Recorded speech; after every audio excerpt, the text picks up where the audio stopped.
दोस्तों, जब हम इतिहास की बात करते हैं तो ज़्यादातर लोगों के दिमाग में महाराणा प्रताप और अकबर जैसे बादशाहों के नाम आते हैं, क्योंकि दोस्तों ये इतिहास के सबसे लोकप्रिय और शक्तिशाली सम्राट रहे हैं। शायद ही कोई होगा जिसने महाराणा प्रताप के बारे में नहीं सुना होगा। महाराणा प्रताप एक ऐसा राजा था जिसने मुगलों की अधीनता स्वीकार नहीं की, यहाँ तक कि उनकी मृत्यु पर अकबर भी रोया था। दोस्तों, इस वीडियो में आपको महाराणा प्रताप से जुड़ी हर चीज़ के बारे में बताया जाएगा, इसलिए इस वीडियो को अंत तक जरूर देखना और चैनल को सब्सक्राइब करना ताकि आपको नई वीडियो का नोटिफिकेशन मिलता रहे। महाराणा प्रताप का जन्म सन 1540 में हुआ था। उनका पूरा नाम महाराणा प्रताप सिंह था, लेकिन बचपन में उन्हें कीका के नाम से बुलाया जाता था। महाराणा प्रताप सिसोदिया राजपूत के राजा थे। इनके पिता का नाम महाराणा उदयसिंह और माता का नाम महारानी जयवंता बाई था। दोस्तों, आपको बता दें कि महाराणा प्रताप के 3 भाई थे जो राज सिंहासन चाहते थे, लेकिन जब उदय सिंह ने इसके लिए महाराणा प्रताप को चुना तब ये तीनों भाई प्रताप से घृणा करने लगे। इसी घृणा का लाभ उठाकर मुगलों ने चित्तौड़ पर अपना विजय पताका फैलाया था। इसके अलावा भी कई राजपूत राजाओं ने मुगल शासक अकबर के आगे घुटने टेक दिए थे और अधीनता स्वीकार की, जिसके कारण राजपूताना की शक्ति भी मुगलों को मिल गई, जिसका प्रताप ने अंतिम सांस तक डटकर मुकाबला किया। लेकिन राणा उदय सिंह और प्रताप ने मुगलों की अधीनता स्वीकार नहीं की।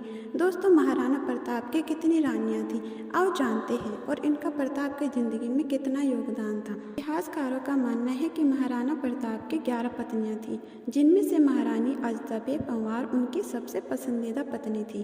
कई इतिहासकार ये भी कहते हैं कि प्रताप के 17 बेटे और 5 बेटियां थीं। इतिहास के अनुसार महारानी अजदबे पंवार महाराणा प्रताप की पहली और सबसे प्रिय पत्नी थी।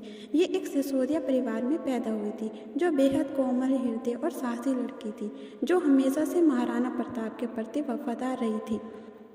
प्रताप की एक और पत्नी फूल कंवर राठौर थी, जो बहुत साहसी थी। यह प्रताप के नीति निर्माण में सहयोग देती थी। महाराणा प्रताप को भारत का प्रथम स्वतंत्रता सेनानी भी कहा जाता है। इनका कद 7 फीट 5 इंच था। प्रताप के भाले का वजन 80 किलो था और जो कवच प्रताप पहनते थे उसका वजन 72 किलोग्राम था। दोस्तों, आपने प्रताप के पास 2 तलवारें देखी होगी। इन तलवारों का वजन 208 किलोग्राम था। ये तलवार प्रताप हमेशा अपने पास रखते थे। यदि युद्ध में किसी के पास तलवार नहीं होती तब वह उसे अपनी एक तलवार देते थे, जिससे युद्ध बराबरी का हो।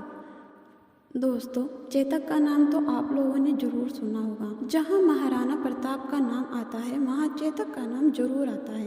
कहा जाता है एक बार उदय सिंह ने बचपन में प्रताप को राजमहल में बुलाकर 2 घोड़ों में से एक का चयन करने को कहा।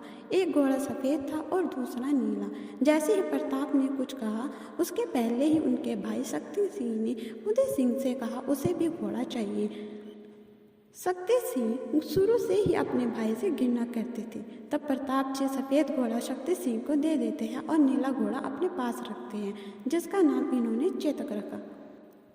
प्रताप की कई वीरता की कहानियों में चेतक का अपना स्थान है। चेतक की फुर्ती के कारण ही प्रताप ने कई युद्धों को सहजता से जीता। प्रताप अपने चेतक से पुत्र की भांति प्रेम करते थे। प्रताप ने अपनी जिंदगी में कई युद्ध लड़े, जिसमें एक हल्दी घाटी युद्ध जो आज भी बच्चों को किताबों में याद कराया जाता है। ये युद्ध महाराणा प्रताप और अकबर के बीच हुआ था। दोस्तों, अगर आप इस युद्ध की पूरी वीडियो चाहते हो तो हमें कमेंट बॉक्स में बताएं। कहा जाता है कि एक जंगली दुर्घटना के कारण प्रताप घायल हो जाते हैं और 29 जनवरी 1597 में प्रताप अपने प्राण त्याग देते हैं। इस वक्त तक इनकी उम्र केवल 57 वर्ष की थी। आज भी उनकी स्मृति में राजस्थान में महोत्सव होते हैं। प्रताप की मृत्यु के बाद उनके बड़े बेटे अमर सिंह ने राजगद्दी संभाली। शक्ति की कमी होने के कारण अमर सिंह ने अकबर के बेटे जहांगीर के साथ समझौता किया, जिसमें उन्होंने मुगलों की अधीनता स्वीकार की, लेकिन शर्त रखी गई कि इस अधीनता के बदले मेवाड़ और मुगलों के बीच वैवाहिक संबंध नहीं बनेगी। इस तरह दोस्तों, महाराणा प्रताप की मृत्यु के बाद मेवाड़ और मुगलों के बीच समझौता स्वीकार किया गया, लेकिन महाराणा प्रताप ने जीते जी इस अधीनता को स्वीकार नहीं किया। दोस्तों, आपको ये वीडियो कैसे लगी कमेंट बॉक्स में बताएं और इस तरह की ऐतिहासिक कहानी के लिए चैनल को सब्सक्राइब शेयर जरूर करें। अपनी पसंदीदा ऐतिहासिक कहानी को कमेंट करके बताएं ताकि हम आपकी कहानी एक नई वीडियो में लेकर आ सकें। तब तक देखते रहिए real history story of Maharana Pratap.